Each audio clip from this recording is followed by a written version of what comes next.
Hey, what's going on here? Wayne with Tri County Locksmith Service, and we're looking at two of the most popular locks you're going to see at your big box store. Now, both of these places do a really good job of advertising and covering up a lot of the stuff that they don't want you to see. So, for example, when you see both of these, you know, this one says it has an ANSI grade BMH or BHMA certified grade 1. Lifetime warranty, single bolt cylinder, bump proof, pick resistant, rekey yourself in seconds, number one US selling lock brand. Okay, we'll go over that here in a minute. This one is a G1 highest residential test rating classification, and that again is through the BHMA, which stands for the Builders Hardware Manufacturing Association. And ensures blah blah blah blah blah blah blah. Basically, it's cycled, it's tested through an independent company. They cycle it for 250,000 times, and it works well. Two big differences here. This one has plastic in it, and this one does not. Kwikset is going in a direction where they're trying to not use the conventional pin tumbler lock. They've come up with their own system called the Smart Key system. And ever since it's come out, it has just been extremely flawed. Yes, it is true that it is very difficult to pick, not impossible, but difficult, and very, very bump resistant. I've never seen one bumped. However, what they don't tell you is that it can be forced open with a force tool, screwdriver, stuff like that, which actually makes it easier. Lock picking actually takes skill and takes time to learn. Whereas a force tool does not. So while they're solving one or two problems, they've created a third, and that's the whole problem with this particular setup, is the way they've designed it to where you can try and rekey it yourself. That also causes problems too, because they have a very high failure rate. I see these things fail in the field quite often when the customer's trying to rekey their lock. They said they'd follow all the instructions. Something didn't work right, and now the lock doesn't work at all. Well, now it has to be destroyed to be replaced. So, I just don't like this lock, simply because there is plastic inside of it. I've got another review. I'm not going to take this one apart right now, because you have to have a special cradle to pull it apart, and I haven't even bothered with any of that.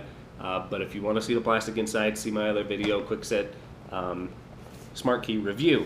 Let's see here. Usually when they do lifetime warranty, it's usually on the finish. Let's see here. And then it says drill resistant, saw resistant, kick resistant. It's not drill resistant. They put the tiniest ball bearings in here to call it drill resistant, and by far it's not adequate at all, not even in the slightest.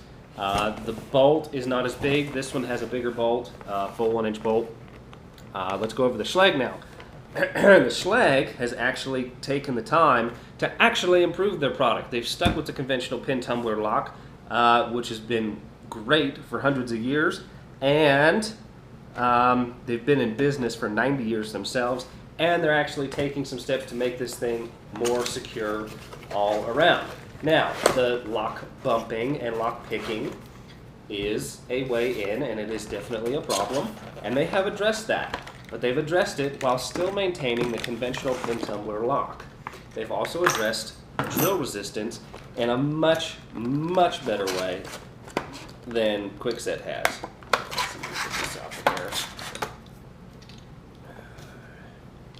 So, Schlage's drill resistance, they've actually added twice. There's two places where it's drill resistant. They've added drill resistant plate, and they've been doing this for a while, over the screw holes here. So if you try and drill for the screws, your average drill bit, your hardware store drill bit is going to run into that, and it's not going to drill through it because it's 60 plus Rockwell hardness scale, which means it won't drill through it. So you cannot drill the screws on this. You can on this one.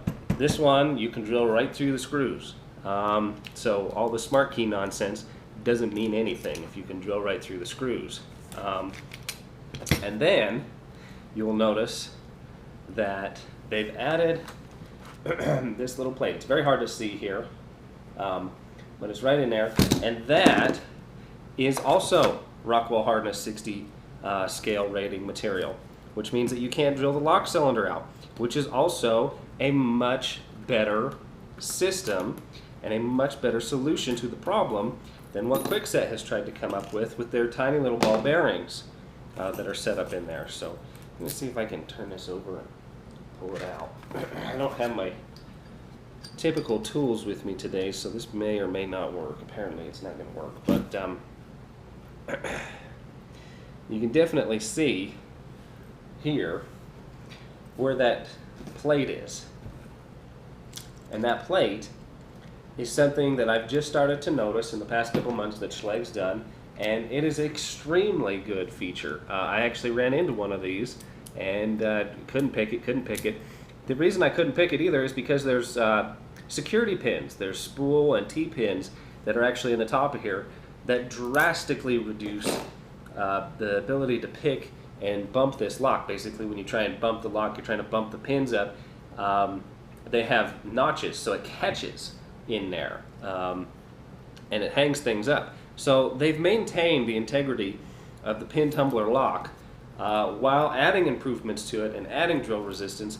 This lock almost has the same features as an actual real high security lock, like a Medico or an ASA lock.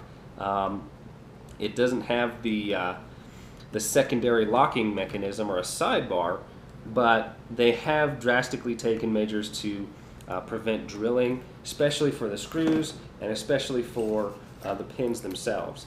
And trust me, when I didn't know about this and I ran into one, it was actually quite challenging there for a minute, even for me, until I realized exactly what was going on in there and some of the changes that they had made.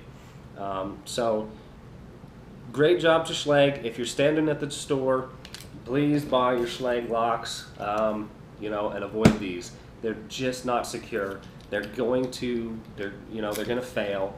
There's too many moving parts inside of there, and they're just not a very good system to go with, in my opinion. I mean, it's been proven over and over and over again, and because there's so many videos online on the force tool on these, that they're being recognized by this little slot right here next to the keyhole, and they're actually being targeted. So if you buy one of these, you know, you're subjecting yourself to being targeted to an attempted break-in. So, you know, just do yourself a favor, get the more secure stuff. Take it from me. I've been doing this a long time, and I see what works and what doesn't work, and I've got buckets and buckets and buckets of these because they've failed in the field or they've been compromised. And I don't have hardly any of these. Every now and then I'll see one drilled out, but now that they've added that plate in there, that's not going to happen too much or too often either. And it's very rarely that you see one picked. So for more information, check out the website below, and thanks for watching.